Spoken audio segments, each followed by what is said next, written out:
Hi, this is Indranil and you are watching Business Bites in our channel The Spotlight, India's first online business news channel.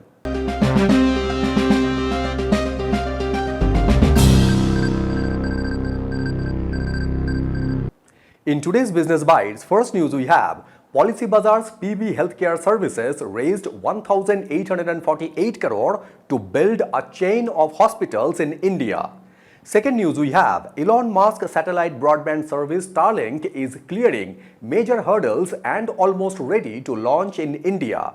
Third news we have Dabur India is focusing on quick commerce because of slow demand and profit declining trend in normal trade route. Fourth news we have consumption of Eli Lilly's weight loss drug Mounjaro has been tripled within a month of its launch in India. And fifth news we have beverage company Lahori and food tech firm High Time Food raised fund. In first news, Policybazar's PB Healthcare Services raised 1,848 crore to build a chain of hospitals in India. PB Healthcare Services, which is the PB FinTech affiliate, is planning to build a chain of hospital in India and raised 218 million US dollar, which is around 1,848 crore in their first major equity infusion from the US-based venture capital firm General Catalyst and other investors. PB FinTech is the listed parent company of Policybazar, which is an insurance marketplace and holds 26% stake in PB Healthcare with 2 board seats, where they want to scale up eventually on their own to become an independent business unit. And PB FinTech, who had infused around 539 crore into the healthcare business, wants to act as the incubator for this business.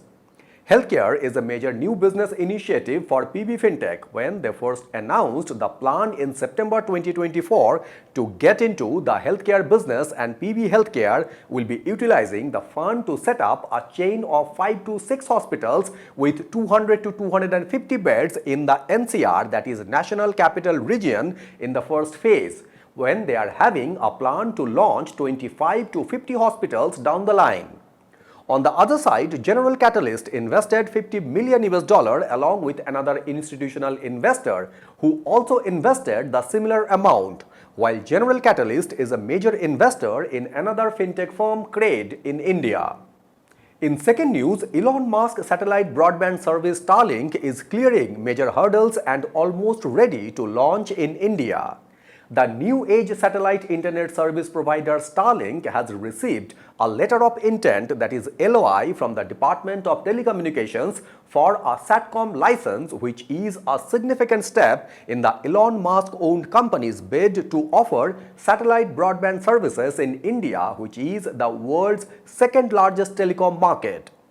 The LOI of GMPCS, that is Global Mobile Personal Communications by Satellite permit, came after the Starlink agreed to comply with the latest security conditions issued by the Indian government, when Starlink now need to get the approval from INSpace, that is Indian National Space Promotion and Authorization Center.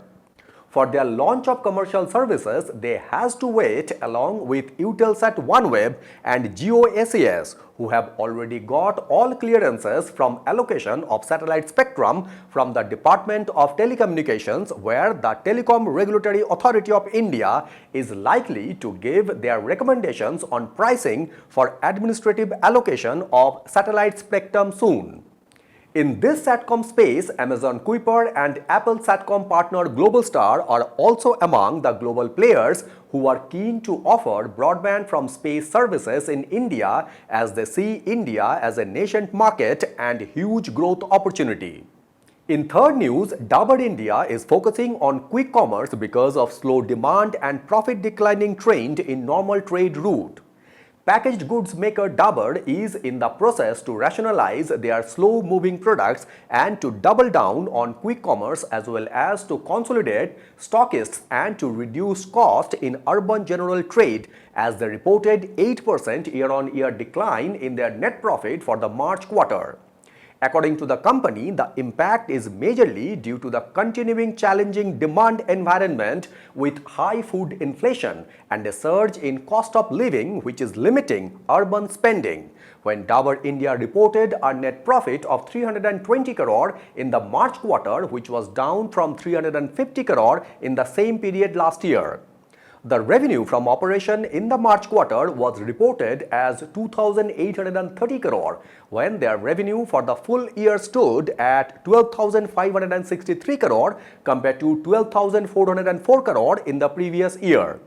Dabur is having around 7 brands which are individual worth of 500 crore, and those brands contribute over 70% of their total sales, where the company will continue to premiumize their portfolio across categories like conditioners and masks in their hair care portfolio and value-added toothpaste and gummies, powders and effervescent within their healthcare portfolio.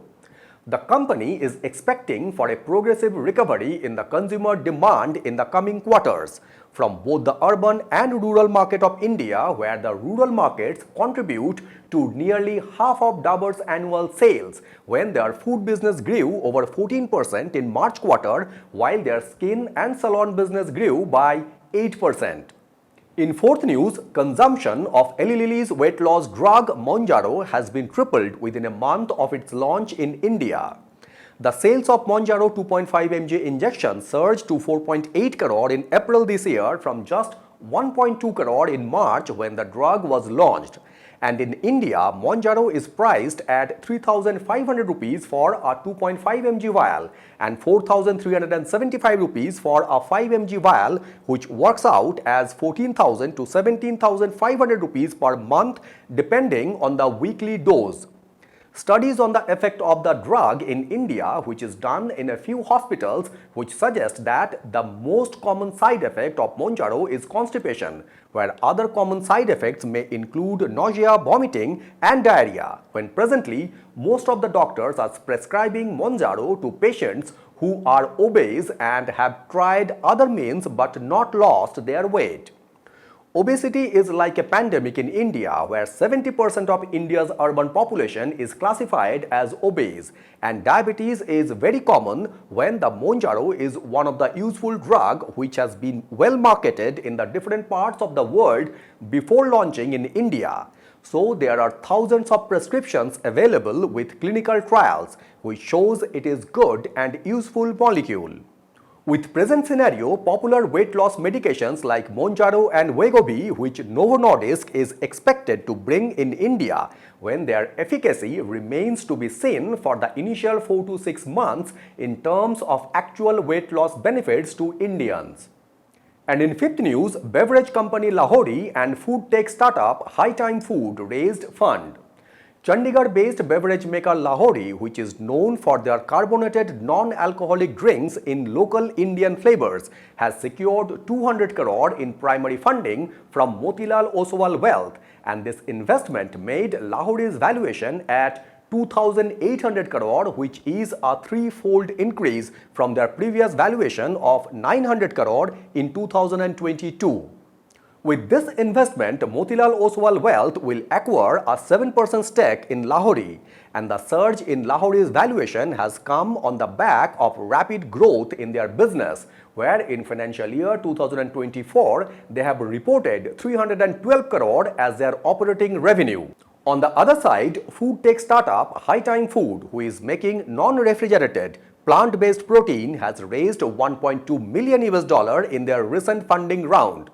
When in this round of funding, their existing angel investors also participated, and the company High Time Food is going to utilize the fund to fuel their product development, in hiring talent and to expand their partnerships.